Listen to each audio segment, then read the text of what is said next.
Hello friends, आज हमारे पास एक बहुत इंटरेस्टिंग क्वेरी आई है। उस क्वेरी को डिस्कस करने से पहले हम सबसे पहले चलते हैं जंगल में। जंगल में सबसे टॉलेस्ट एनिमल कौन सा होता है? जिराफ। सबसे बिगेस्ट एनिमल, आंसर क्या आता है? एलिफेंट। सबसे वाइसेस्ट एनिमल कौन सा होता है? आंसर क्या आता है? फॉक्स। सबसे फास्टेस्ट एनिमल, आंसर लियोपार्ड या फिर हम चीता कहते हैं उसको। बट लेकिन जब हमारे पास क्वेश्चन आता है who is the king of jungle, the answer is lion. अब इन सब क्वालिटीज में से एक भी क्वालिटीज में लॉयन बेस्ट नहीं है, but he is still the king of the jungle. What is the reason?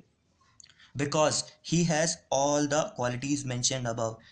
वो बड़ा होता है, जरूरी नहीं है बहुत ज्यादा बड़ा हो। ही इज टॉल, वो यूज भी है, यानी कि एलिफेंट के जितना यूज हो। वो यूज बिगेस्ट एनिमल तो नहीं है, but he is use.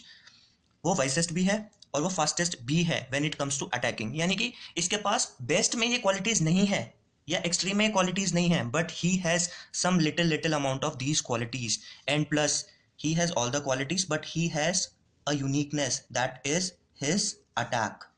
He can attack जो इनमें से कोई भी नहीं कर सकता। He has that attack. So हमें क्या पता चला इससे? कि we should have jack of all but we should master in one. यानी कि एक में परफेक्शन कर लो किसी में, बाकी सबका आपके पास थोड़ा थोड़ा भी हो ना, तो you will be the king of the jungle, king of this world. तो हमें क्या करना है? थोड़ा थोड़ा सबसे लेना है और एक चीज में हमें मास्टर बनना है। अगर आप चाहोगे कि आप सब पे सब कुछ कर लो तो you will end up with nothing. तो हमें क्या करना है? Jack of all but master in one. अब हमारे पास जो क्वेरी आई है आज, ये आई है whether to go with both groups और वन बाय वन। तो मेरा ये जो जंगल का एग्जांपल देने का जो मेन मोटिव था वो यही था कि मैं आपको एक्सप्लेन कर सकूं कि हमें दोनों ग्रुप देने चाहिए या एक ग्रुप देना चाहिए। सो गाइस, हमारे पास दो ग्रुप है, 8 पेपर है, देने ही देने हैं। एक एक करके दो या एक साथ दो, पेपर तो देने ही पड़ेंगे। तो मेरा कहना ये है कि जो लोग कहते हैं कि मैं सिंगल ग्रुप दूंगा और मेरी लर्निंग बहुत अच्छी हो जाएगी, मैं एक एक सब्जेक्ट को अच्छे से पढ़ूंगा और बहुत अच्छे से क्लियर कर लूंगा, seriously telling, you will end up with nothing. हो सकता है परफेक्शन ले लो, आपकी लर्निंग अच्छा हो जाए, बट वो लेने में आपका टाइम बहुत ज़्यादा कंज्यूम हो जाएगा।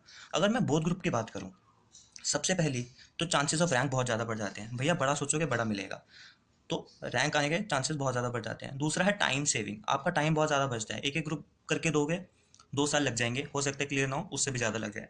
अगर बोथ ग्रुप दोगे तो 1 साल, लेवल क्लियर, नेक्स्ट लेवल पे चलो। मार्क्स सेट ऑफ का मतलब क्या होता है कि 200 चाहिए होता है 400 में से, और सेकंड ग्रुप में भी 200 चाहिए 400 में से। सपोज फर्स्ट ग्रुप में 190 आ गए, तो अगर खाली एक ग्रुप दिया होता तो आप फेल थे, आपको दोबारा रिपीट करना पड़ा। लेकिन अगर दोनों ग्रुप दिए, फर्स्ट में 190 आए, दूसरे में 210 आए, तो क्या होगा? आपका सेटअप हो जाएगा, टोटल आपका 400 out of 800, you will clear the both groups. अब बोथ ग्रुप मैं कह तो रहा हूँ बोथ ग्रुप दे दो, लेकिन बोथ ग्रुप देने में बहुत ज़्यादा रिस्क है, हो सकता है दोनों ग्रुप क्लियर ना हो। तो सबसे पहले क्या करना है आपको क्लियर करने के लिए? बोथ ग्रुप में से एक ग्रुप सेलेक्ट कर लो जिसको आपको प्रिपेयर करना है। दोनों में से कोई भी ग्रुप हो सकता है। आपने सपोज फर्स्ट ग्रुप सेलेक्ट किया कि आपको फर्स्ट ग्रुप देना है, तो सबसे पहला पॉइंट क्या है? फर्स्ट ग्रुप में अपनी यूनिकनेस ढूंढ लो। एक या दो सब्जेक्ट जिसमें आप 70 से 100 स्कोर करने वाले हो, कोई भी, इजी भी हो सकता है, डिफिकल्ट भी सब्जेक्ट हो सकता है, न्यूमेरिकल सब्जेक्ट हो सकता है, थ्योरी सब्जेक्ट हो सकता है, जो आपका फेवरेट है। तो आपको अपनी यूनिकनेस ढूंढनी है जिसमें आप 70 to 100 स्कोर कर सकते हो। दो सब्जेक्ट ऐसे हो एटलीस्ट। कोचिंग लेना मत भूलना। जो सब्जेक्ट आपको समझ नहीं आता, कोचिंग ले लो। हो सकता है आपको चारों सब्जेक्ट की कोचिंग लेनी पड़े, कोई प्रॉब्लम नहीं है, कोचिंग लो, लेकिन सेल्फ स्टडी बहुत ज़्यादा इंपॉर्टेंट है। तो फर्स्ट ग्रुप की आप तैयारी कर रहे हो, बहुत अच्छी आपने तैयारी कर ली है, सेल्फ स्टडी साथ साथ कर रहे हो। लेकिन जब जब आप कोचिंग के लिए जा रहे हो ग्रुप 1 के लिए, आपको बस इतना करना है, ग्रुप 2 का कोई भी एक सब्जेक्ट पहले उठा लिया, दिन में आधा घंटा पढ़ लिया। मैं ये नहीं कह रहा आपको 100% प्रिपेयर करना है, 60%, 50%, 40%, उसका 40 थोड़ा थोड़ा थोड़ा थोड़ा करके पढ़ लिया इसमें से एक सब्जेक्ट। उसके बाद दूसरा सब्जेक्ट उठा लिया, 40% कवर कर लिया, 50% कवर कर लिया, छोड़ दिया। बेसिकली फोकस रहना चाहिए आपको, एक ही ग्रुप देना है भी। लेकिन आप क्या कर रहे हो? सेकंड ग्रुप को अपने साथ साथ लेके चल रहे हो। बाद में अटैक करेंगे, सेकंड ग्रुप को बताएंगे कि भैया सेकंड भी दे दिया हमने। किसी को नहीं बताएंगे कि हम दोनों ग्रुप दे रहे हैं। फर्स्ट ग्रुप की तैयारी करो, बाद में पता चलना चाहिए जब रिजल्ट आएगा भैया दोनों क्लियर हो गए। तो फर्स्ट ग्रुप अच्छे से तैयारी करो, सेकंड ग्रुप साथ साथ थोड़ा थोड़ा लेके चलते रहो। जो फर्स्ट ग्रुप है वो आपने ढंग से प्रिपेयर किया है। स्कैनर का इंपॉर्टेंस इसमें बहुत ज़्यादा होता है कि अगर आपने स्कैनर कर लिया ना, तो इसका मतलब आपने एग्जाम सिचुएशन फेस करी है। सपोज 10 साल के आपने क्वेश्चन सॉल्व किए हैं, तो इसका मतलब ये है कि आप 10 बारी वो पेपर दे चुके हो, 10 बारी वो अटैम्प्ट कर चुके हो। अगर ऑनेस्टली स्कैनर को सॉल्व करोगे तो आपके लिए बहुत ज़्यादा बेनिफिशियल होगा, और आपको ओवरऑल पता चल जाएगा कि पेपर कैसे आता है।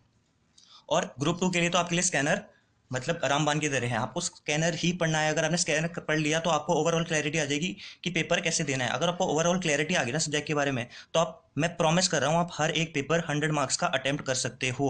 और अगर आपने 100 मार्क्स का पेपर अटेम्प्ट कर लिया ना, तो 40 तो ईजिली क्रॉस है, और हो सकता है 50 और 60 नंबर भी आ जाए। और जो परफेक्शन वाली बात है, उसमें तो आपके नंबर आने ही वाले हैं अगर आपने ढंग से पढ़ाई की है।